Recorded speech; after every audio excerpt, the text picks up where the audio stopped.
I want to improve churn rate. How do I do that? Give me the exact thing I need to do.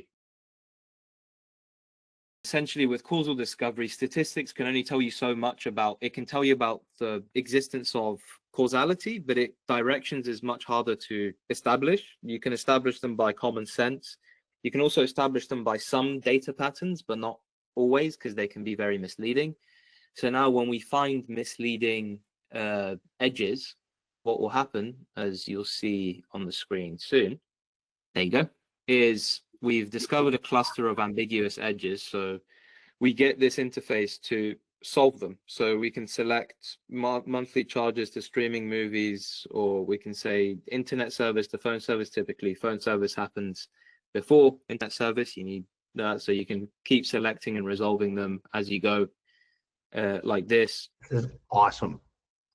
So this is the piece that you were looking for, right, Rod? So yeah, this is great. It looks great too.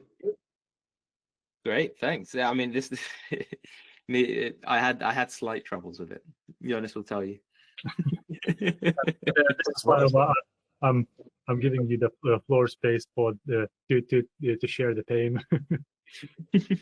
Yeah, so this is, and then once you're at this stage, you've resolved all the relationships, and click train, and then it will create another version and it will train a twin. But if you did made a mistake with the relationships, you can go back and fix them again. So it will all be preserved. Take it step by step, essentially. Make sure your causal graph's correct, fix it up, and then you can train a model, evaluate it, and then there you go. It appears.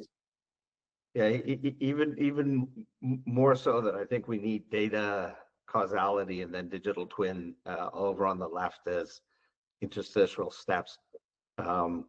Yeah, I mean, it's certainly possible to split it out and do causal as a separate section. So you train, do a causal discovery first, get a graph, and then you would build digital twin from a graph. Right.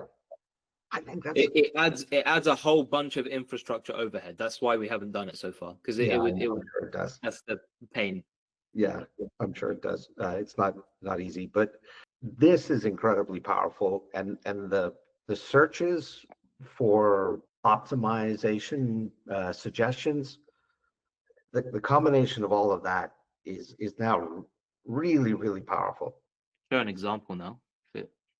Loading time, because we essentially deconstruct the causality of the graph and we feed it into an LLM and we say, well, this is what causes this.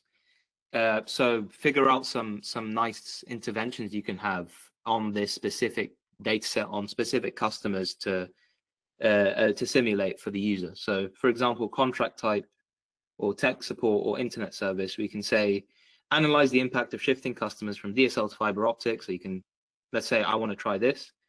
And then run the simulation. So this one increases the probability of a customer using fiber optic and decreases probability of DSL.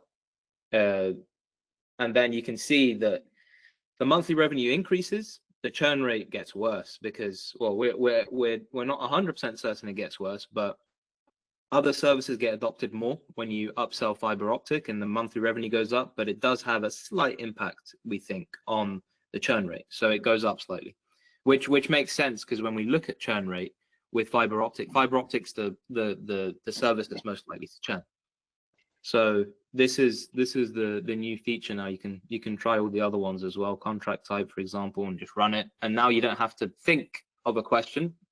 You can use the generated questions. And then the final step after that is, I want to improve churn rate. How do I do that? Give me the exact thing I need to do. Or if you're looking at it in terms of time series, you can say, I want to know what strategy I need to do in Q1 to achieve a certain revenue target in Q3. So it'll tell you in Q1 week 3, do this. In Q1 week 6, do this specific thing, and this will result in the maximum amount of revenue. So that's the power of the time series one. That it's going to be unprecedented how powerful the time series will become once we get that feature running.